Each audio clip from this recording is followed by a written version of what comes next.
I am Rachel Humphrey with DEI Advisors. We are a nonprofit organization dedicated to empowering personal success in the hospitality industry. And I am delighted to invite to the show today Paul Cash with Wyndham Hotels and Resorts. Paul, welcome to the show.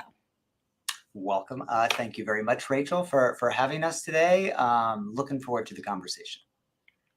Paul, one of my favorite things about the hospitality industry, we're going to jump right in, is how different everyone's path to leadership is. And yours, like mine, came through a legal channel, although very different from one another. And I think it really goes to show that in hospitality, you can create whatever that path is. It doesn't have to follow somebody else's. So tell us a little bit about your journey and how you got to where you are today. Well, if I can, I'm going to go way back to growing up in a small town in the heart of Illinois, just outside of Peoria, where summer jobs were things like detasseling corn, and it's really where I got my very first service job, which was delivering newspapers.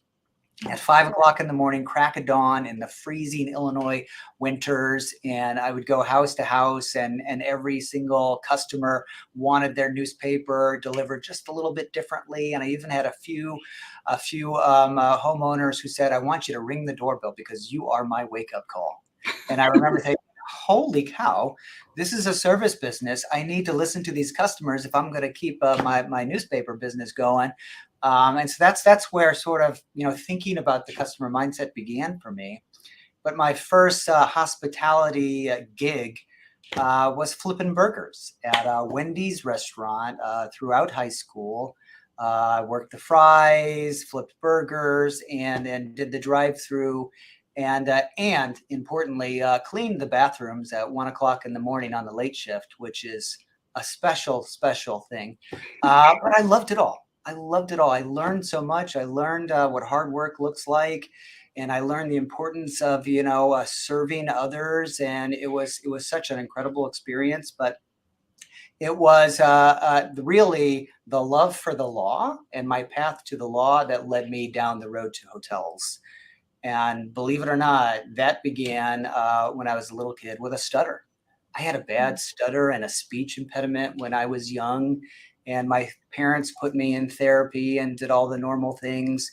And they said, "We got a great idea to help you navigate your challenge. Let's put you in front of people debating." And so I joined the debate and speech teams in junior high school and in high school. And I just fell in love with it. And over time, just that experience helped me to work through it all and, become a better orator. And, debate led to a scholarship, actually, that took me to Illinois State University, the Redbirds, where I did my undergrad years. And, unlike other future lawyers, I didn't really want to study political science. And all of my debate friends who wanted to be Atticus Finch, were all studying poli-sci. And I said, well, I don't know if this legal thing is going to work out. You never know. If it doesn't, maybe I should have something to fall back on. And I fell in love with international business as a major, and they forced you to pick a language. And one of my dorm mates was studying German, and I said, why not? It sounds like fun, and that became a double major, which just that decision, that one moment in time to pick German instead of Spanish sent me down one path. And I wonder, there's a Spanish-speaking Paul Cash in some parallel universe, and I hope he's doing all right. But this young kid who decided to go all German, that ended up getting me a scholarship to go study in Germany. And to do that, I had to defer my law school admission at University of Illinois by a year. And all my professors said, "You're crazy.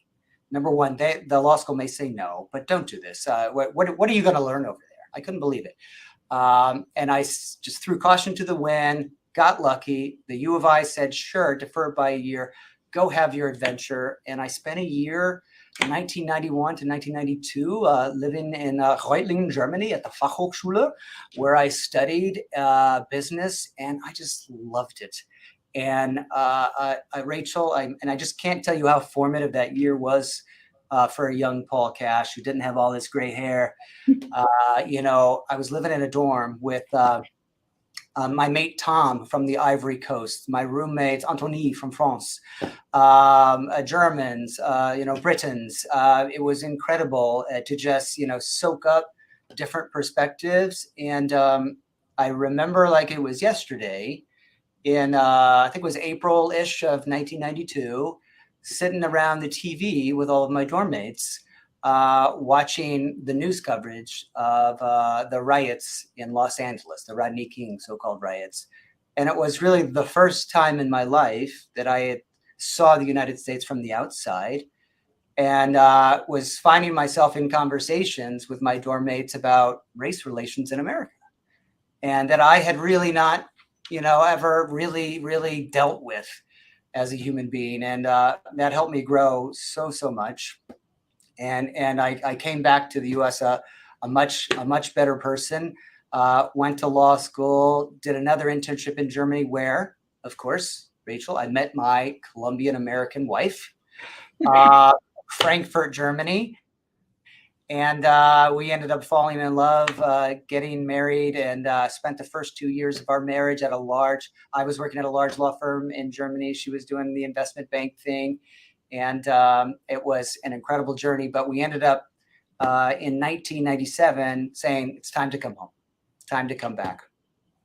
And this was one other pivotal moment in my journey where I found out all of my law professors were right. It was going to be very hard for me to find a job back in New York. That going to Germany, while an incredible learning experience, it made it a little challenging for me to find work at a big New York law firm. And I sent out hundreds of resumes. I can't tell you. I even had one firm, large law firm, I won't name them, but I made it to the 5th round with a senior partner. And it blew me away. In that 5th round, he actually said to me, I'm so sorry. Thank you for all the time you put in this process. We only hire Ivy League. Mm-hmm. And I was blown away. I was blown away. One, why did you let the process go like this? But, that made me, I said to myself, that's not the kind of leader I want to be. That's not the kind of, recruiter or, hiring an employer that I want to be down the road. But that was a moment where I said, I need to leverage a relationship. And it was the first probably moment in my career where I had the courage to ask for help, because I was striking out on my own. And I asked one of the German partners that I was working with, hey, do you have any contacts in New York? He called a law firm in New York that specialized in catering to German clients. They said, we don't have anything, but we'll meet the kid. The kid shows up, and they said, you speak German? And I said, yeah. And they ended up creating a position for me. And that led to this incredible journey and path, and which led to becoming partner in an M&A practice. And in 2005, after almost 10 years of being an M&A lawyer in the city, I said, you know what? I need to spend more time with my family. The 90-hour work weeks were taking their toll. I have a son with autism, Zachary, who, along with my daughter Bella, are the loves of my life. And so I started looking for in-house, and I just fell, luckily, into the wonderful world of Wyndham and RCI. And I've been here ever since 18 years. So Wow. I've been really lucky. Really lucky. That story is so incredible, and it actually touches on so many life and leadership lessons.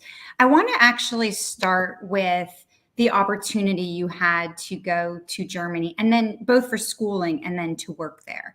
How do you think that opportunity has really developed you as a leader, being exposed to new cultures, taking a risk, and living overseas? You mentioned how it impacted you as an American citizen looking at the country from the outside. But how, as a leader, do you think that has shaped how you lead?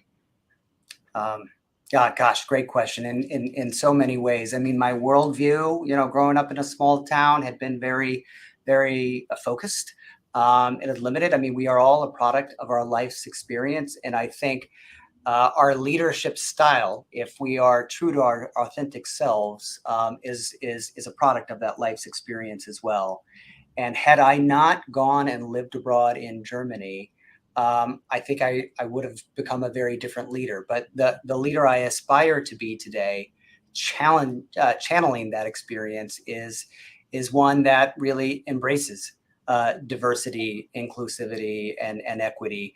And because I had the chance to not only live with people from all different cultures, and then work in Germany for several years and see how people from different lands work and how they think, but then I was able to bring that all back and say, okay, what kind of a leader am I going to be? And I've aspired over the years to channel that life experience and add my personal experience of being lucky enough and blessed enough to have a son on the spectrum who, opened my eyes to a world that maybe I didn't otherwise see, of incredibly able-bodied and capable individuals, who were out there, but maybe I was blind to. But he opened my eyes to that, and my wife opened my eyes to the wonderful Latinx world and all of the challenges that she faced in investment banking. And I sort of have put that all together. And that is the lens, or those are the lenses through which I try to lead today. And have turned me into what I hope is an inclusive leader. It's always a journey. We can all be better. But my main goal is to maximize the contributions and opportunities of every single individual that comes to work in this beautiful workplace, and support people and bring in their whole selves to work, and to try my best to lead with vulnerability and heart. And being able to live abroad and work abroad, I think, has only enabled me to be a little bit better than I otherwise would have been. Well, that's incredible. Thank you for sharing that. I think that the entire combination of things, the living abroad, your wife's background, your experiences with your family, so important to then take that into the leadership space. I want to talk about lawyer to lawyer for a second. I want to talk about two aspects of the story you just told. I'm scared now. One is when I switched from law firm life to a corporate setting, my mind was blown. At the law firm, we're around lawyers, maybe some legal assistants, maybe an accountant or two. There certainly wasn't social media and marketing departments and other things. And then I got into a company which had experts of all different kinds around me and collaborative working in departments. And it was a real shock to the system. And I had to go about learning an entire new existence. Did you experience a similar transition going from big firm lawyer to Wyndham or RCI, in trying to reinvent what you knew about lawyering at the time? Yeah, it was one of those aha moments that, working in Germany for a couple of years, in the big city for 9 years, I was doing M&A and media and entertainment. I'm like, I got this. I've been doing transactional law for a long time. I can do this. And then I remember sitting in the office of the RCI General Counsel, about to be interviewed, and I noticed on her desk, she hadn't walked in yet. I noticed on her desk she had a folder labeled Fin 46 and one labeled FAS 5, and I thought, wow, I'm not in Kansas anymore. I'm in trouble. These are accounting rules with which I am not intimately familiar. I've got homework to do. And I mean, I always knew that I was going to have a lot to learn, but that, for the first time in my life, I thought, okay, I need to understand what the consolidation of variable interest entities is all about, and become a more complete lawyer and a more complete business leader. And so for me, it was a huge aha moment. The business was so complex, but it was, at the same time as it was scary, Rach, it was exciting. That here I am 10 years into this legal thing, and I'm getting the opportunity to recreate myself, do something new and learn. And the other thing that hit me is that, being in a law firm, oftentimes you get to, I'm going to work on three matters today. Maybe I'll write 3 memos. I'm going to get some quality time to sit down and hammer out a memo. I'll proofread it a couple other times. All good. That's not the way it works in the corporate world. The speed of the game is infinitely faster, and you've got to be able to provide that advice that is a legal solution through a business lens that's creative and pragmatic and that is customer first. And you need to do it in real time. Nobody wants a memo. Nobody needs a memo. And so that it felt like I was going from like high school flag football to the NFL. It was just, and I'm obviously not capable of playing either, but it was. I've seen you at Cowboy Stadium. I would disagree with you. That is true. I did throw a touchdown at Cowboy Stadium at a holiday party. Well, that actually, I love to share with our audience one of the reasons that I've invited each of the advisors to speak. And you've just touched on something about you and your role that has really impacted my trajectory and the way I think about leadership in the industry.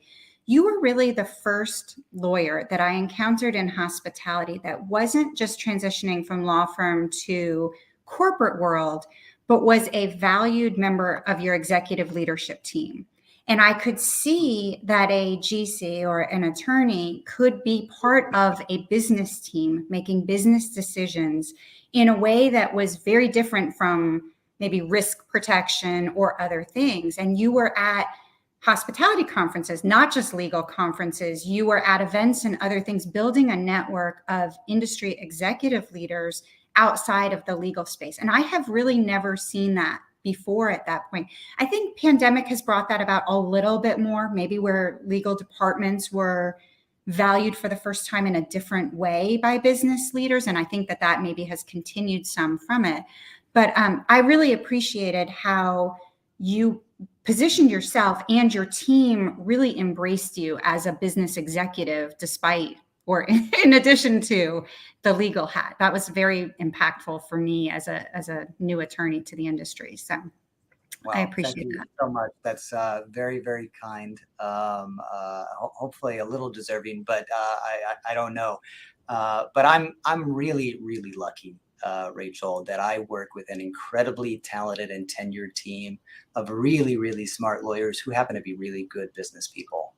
And I stepped, 18 years ago into the wonderful world of Wyndham, where legal had, I think, in large part, earned a seat at the table. And I've had the pleasure of getting to work with people like Jeff Bellotti, Gail Mandel, and Steve Holmes, who not only value the legal advice, but the strategic and commercial advice, and expect.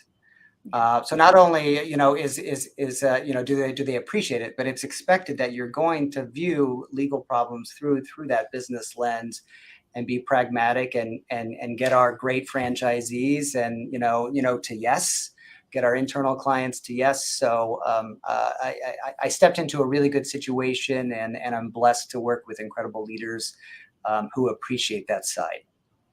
Well, that actually segues perfectly into the second part of the question I wanted to ask you. I'm not going to age you because you just aged yourself. You have been in I know, for those following along on the podcast, the gray hair, you have been in the same or a similar role for almost 2 decades now. And you are someone that I have witnessed continue to reinvent yourself and the role to continue growing. Some people could find it could be stale after this amount of time. How have you done that reinvention to really keep things fresh and to keep learning? Well, I've been lucky that I've had many opportunities presented to me, and it's all been about taking them, embracing change, embracing risk, adapting, or it's really adapt or die. But when I came over here in 2005, I was just a worker bee. And then 2010, I had the opportunity to become a general counsel for the first time. And I had never really led a team of any significant size. They don't teach you that in law school. They don't. And by and large, they don't even at law firms. I mean, certainly you're learning a little bit, but, so that was opportunity number one for me to figure out what kind of a leader was I going to be. And I was lucky that we have great training available here, really intentional leadership development training. And I remember back then having a conversation with a mentor in human resources and saying, well, I think I want to be a leader just like that person, because that seems to be the Wyndham way. And I remember she said, no, Paul, number one, there is no Wyndham way, and there is no one way to lead. You, Paul, need to figure out what is your authentic form of leadership, and be true to that. Only through that will you be successful. And it was just such a great conversation. And Jeff Bellotti, who's calling me right now, said, yeah, absolutely. Don't try to be me. Try to be the best version of yourself. And so I was really, really lucky that he said that. And then the other thing, there was a moment later when I was able to become a GC of a bigger group, Wyndham Destination Network, within the company. And I had, global responsibility now. So now I had global lawyers in 7 countries, reporting in, and I needed to figure out a way to, how do I adapt? How do I adapt to those? Because it's all, as being about a leader is all about adapting, to your team. And, so we set up times for me to talk to them in my evening, early for them, but it was the most convenient for them. I was able to channel that experience, from Germany, into sort of understanding how other lawyers think about it differently. But I kept finding myself with new opportunities, and just really embracing that change and going for it. But it's not easy. And, there were moments there where I had to take off, my rose-colored glasses and say, Paul, who are you as a leader? What are your values? What is your vision? And are the people you're trying to lead, do they know that? Do they know what you stand for? And I remember that same HR person saying to me, you can't lead others unless you could lead yourself. And so that's really where that all began. But that was really on the professional side. I'm a big believer that your personal growth is critical to your professional growth. Yes, we've all got to do our learning and learn about, accounting principles and learn how to drive RevPAR and learn how to produce a better FDD. But, you're not going to be effective unless you're paying attention to your personal growth. And for me, that's been a huge journey. In my first 4 years, believe it or not, my first 4 years here, I gained 40 pounds. Just because, and that wasn't because of this place. It was just because I stopped eating right. And I wasn't exercising, and I had to I remember reading a book called The 5 a.m. Club by Robin Sharma. Great book. You should read it. Life-changing. And, so I just sort of completely changed my life and started getting up early, which was right for me, and started eating better. And I just started intentionally taking care of my body. The mind really, I wasn't paying much attention to. I will be honest. That's an area of opportunity. But my wife has recently got me into a great app called Headspace. Okay. And so for the last few months, I use Headspace to meditate in the morning and at night. And it's wonderful. It's incredible. It's life-changing too. So I would recommend it to everyone. Invest in your mind and body if you really want to grow professionally. Well, and such great advice. First of all, I love this phrase, you can't lead others unless you can lead yourself. And part of that leading yourself, of course, has now turned into wellness and self-care for you. And I think that you're right. That, for me, that is part of that reflection and growth, which is that in selfless service to others, I was doing a terrible disservice to myself. Mm-hmm. And until I really said, okay, this isn't about me first or me as a priority, it's me too. I need to include myself in this idea of taking care of others. And I think you're right. You're a much better leader when you're actually fueled and able to take care of yourself. So I love that. And I have heard you describe yourself or your leadership style as that of servant leadership. When you were just saying, define who you want to be as a leader. What does that phrase mean to you, and how do you hold yourself accountable to wanting to live the values or live the leadership style that you've set in place for yourself? Well, I would say first and foremost, I'm an incomplete human being and an imperfect leader, and it's a journey. But the kind of servant leader that I aspire to be is one who puts others before himself. And that is always the sort of paradigm that I try to apply which is accepting the blame when things go wrong, and they will, and deflecting the recognition and giving it to others where it should be, and certainly always be willing to do myself what I expect of others. So I try to lead by example, but I really try to put others first and serve others. And I'm always asking in every single one-on-one meeting, my poor direct reports who've been working for me for 18 years know my first question is always, how's your team? How are your people? What do they need? What can we do for them? Remember, you're working for them, not the other way around. So that's sort of how I think about it. And sometimes I'll ask them the question, guys, if things aren't working well, pretend that your title is removed. If your title were removed today, would they follow you? And that's a tough question for folks to ask themselves, but it's a good way to sort of think about, are you being a true servant leader? Are you being an effective leader? If it's just your title, then that's not sustainable, and you're not really doing yourself a favor or your team a favor. So serving others. I love that. You've talked about your wife and son and daughter some today, and a lot of people, when they talk about work-life balance, work-life management, they assume we're only talking about women, which is certainly not the case. Any person who is in a partnership relationship and also working, whether you're trying to build in hobbies or children or a spouse or parents or other things. And we always want to teach our children lessons, but we also learn so much from them. Talk a little bit about, your relationship with your family and how you bring that into your leadership style, maybe some of the lessons that you've learned from your family. You're not going to make me cry, Rachel. I might. I know what you're trying to do, and it's pretty easy with me because I try to wear my heart on my sleeve. But gosh, so many things. My wife is so much smarter and works so much harder than I do, and the same applies to both of my kids. But what have I learned? I've learned from my son first and foremost. I've learned courage and persistence. When I think about and I try to see the world through Zachary's eyes, and he's going to college now. He's at Drew University. He's had a job. I mean, he's doing really well, 24 years old. But the challenges that he faces day in and day out, whether it is the internal distractions that can come, to the challenges of socially making relationships, and yet he has the courage to keep trying, to keep pushing. He really is a hero of me, and I use that sometimes to say, listen, Zachary's not giving up.